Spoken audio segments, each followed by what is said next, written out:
body does the same thing. Cortisol brings us up. What brings us down? Endorphins. What are endorphins? Endogenous morphine, right? What does morphine feel like? It feels good, right? So in your body, if you're a runner and you get runner's high, that's endorphin. When we constantly stimulate our orienting response, we're turning on and off and getting this cascade of endorphin that creates a feeling of quiescence or feeling good, right? So I'm going to link this to watching television and playing video games and that mysterious good feeling people get from that, right? So what we've been looking at is that orienting response is associated with the flickering and sudden sound phenomena of fire, right? Media studies find that television, video games, and internet continually stimulate orienting response. And I left a hypothesis out there.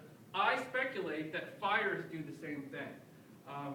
There was a hypothesis a few years ago by a sociologist named James McLennan who suggested that prosocial behavior was selected for during the period of time of Homo erectus. Homo erectus were the first hominids to start manipulating fire.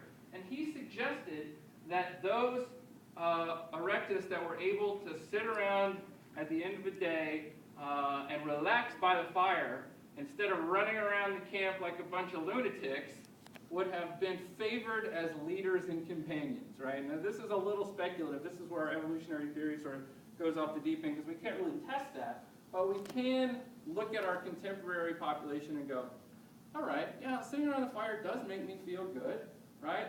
It's really annoying if there's some lunatic drunk person behind me going crazy when I'm trying to relax by that fire, and I do get that feeling of quiescence there. Now my question is, does everybody have that experience? Anecdotally, people admit this, but if we were to measure all of you, would I be able to find a degree of hypnotizability based on sitting in front of a fire that's, say, different than sitting in a warm room like this? And that's exactly what I've been doing. So I have been, I went backwards, didn't I? So I have been,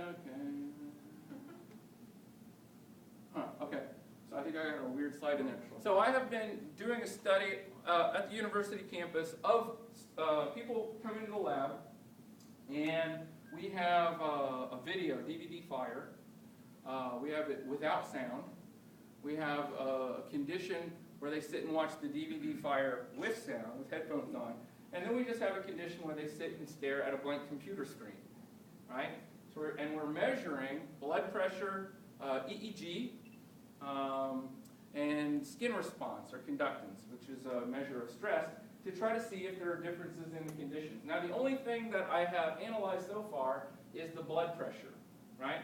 But this is really cool, and I'm really excited about this. We need a bigger sample size, but this represents the change in blood pressure, the reduction in blood pressure from before the condition to after the condition, right? So this is how much the blood pressure dropped among the control group, right? The control group who were just watching the blank computer screen did have a blood pressure reduction.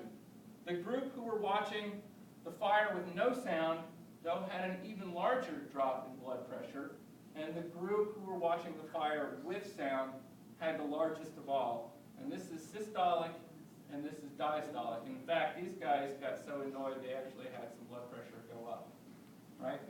So what this suggests to me, you can imagine this too, and the first time we started doing this study, a lot of people would sit there and they'd come out and go, that was a really weird fire. I could see it, but I couldn't hear it, right?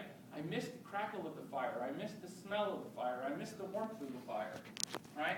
So what this suggests to me is that it's not just a visual thing, it's a multi-sensory thing, which is consistent with some of the theories of religious experience, right? Some of the theories, the contemporary cognitive theories of religious experience are that religion is so salient to so many people because it super stimulates so many social needs, right? All those benefits that I suggested come out of religion, social support, social mobility, a transcendent experience, like where else can you go to get a package like that?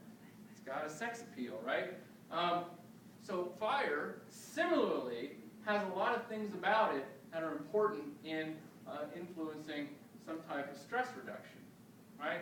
So what I'm suggesting when we put these two studies together is that we have a lot of different ways of achieving stress reduction, and that can be beneficial to our health, right? Both secular and religious.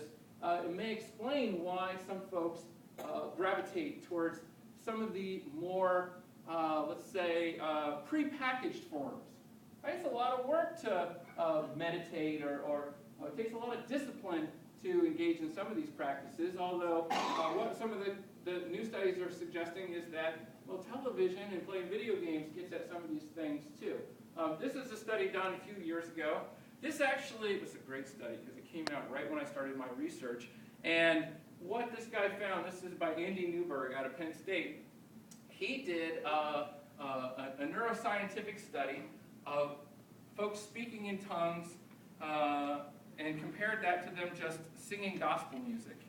And what he found was, let's see if I can interpret his scans here. What he found was in condition A, which is speaking in tongues, you can't really see it here, but basically the blue, or the bright colors is brain activation, and the blue is non-brain activation. And he found that in the frontal cortex and the left caudate area, there was less activity going on when people were speaking in tongues. Now the importance of this is that the prefrontal cortex is our area of executive control. This is where we're making conscious decisions. This is where they have, in studies of self-awareness and theory of mind, this is where they found the us in the us, right up here.